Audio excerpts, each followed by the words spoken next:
Hello বন্ধুরা, welcome back to my channel. তো আজকে আমরা যাচ্ছি ঘাটশিলা। তো জামশেদপুর থেকে, পুরুলিয়া থেকে, কলকাতা থেকে তো 220 কিলোমিটার আছে।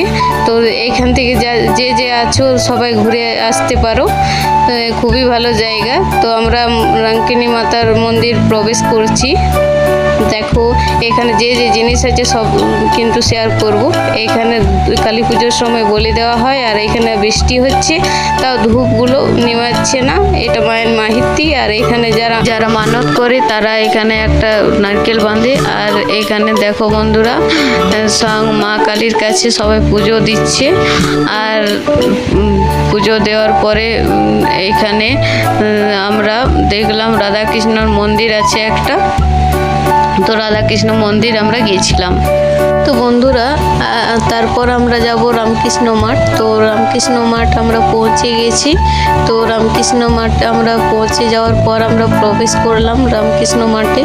তো তারপর আমরা ভাবলাম যে আমাদের হাতে তো বেশি সময় নেই, তো তাহলে 3টে ভিডিও শ্যুট আর বাকি ফটোশ্যুট করব। তো 3টে ভিডিও শ্যুট আর বাকি ফটোশ্যুট করলাম। এই জায়গাটা খুবই ভালো, যারা আসেনি তারাকে বলবো একবার এসে ঘুরে যাও। খুবই ভালো পরিবেশ এখানে, চারিদিকে সবুজে সবুজ, ফুলে ফুল, খুবই ভালো জায়গা। এইখানের পরিবেশটা খুবই ভালো পরিবেশ। তো তার জন্য আমার খুবই ভালো লেগেছে। তোমরা এসে ঘুরে যাও। তোমরা চাইলে এই জায়গা থেকে ঘুরে যেতে পারো। তো তারপর আমি বললাম আমার হাজব্যান্ডকে যে আমার খিদে পেয়েছে। তো আমার হাজব্যান্ড বললো তাহলে চলো কোনো রেস্টুরেন্টের দিকে। তো আমি বললাম হ্যাঁ চলো। তো আমরা তারপরে রেস্টুরেন্টে এলাম। রেস্টুরেন্টের নাম হচ্ছে পথের পাঁচালী রেস্টুরেন্ট। আমরা অর্ডার দিলাম চিকেন বিরিয়ানি আর চিকেন ললিপপ। অর্ডার চলে এসেছে। তো বন্ধুরা, এখানে খাবারের কোয়ালিটি কিন্তু অনেকই ভালো আছে, আর সস্তার মধ্যে পড়ছে।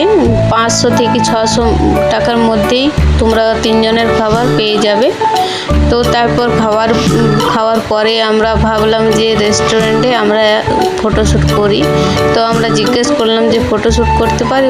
বললো যে হ্যাঁ পারো। তো তারপর আমরা ফটোশ্যুট করা হলো। তারপর আমরা ভাবলাম যে গৌরীকুঞ্জ বিভূতিভূষণ বন্দ্যোপাধ্যায়ের বাড়ি যেতে হবে। এইখানে এসে শুনলাম যে ভিডিও শ্যুট, ফটোশ্যুট করা এলাও নেই। তো অনেক রিকোয়েস্ট করলাম। তো বললো ঠিক আছে তাহলে ফটোশ্যুট করতে পারো। তো বন্ধুরা, এখানে বিভূতিভূষণ বন্দ্যোপাধ্যায়ের অনেক স্মৃতি জড়িয়ে আছে। এখানে ড্রেস আছে, আর চাঁদের পাহাড় লিখেছিল ওই গল্প আছে, সহজ পাঠ আছে, বর্ণ পরিচয় আছে, আরও অনেক কিছু আছে। তারপরে যে ট্রফি পেয়েছিল সে ট্রফিগুলো আছে। আর তো বন্ধুরা, আমার ভিডিও যদি তোমাদের ভালো লেগে থাকে তাহলে চ্যানেলটা সাবস্ক্রাইব করবে, আর কমেন্টে কিন্তু জানিও যে কেমন লাগলো। পরে আমরা নেক্সট পার্ট আপলোড করব।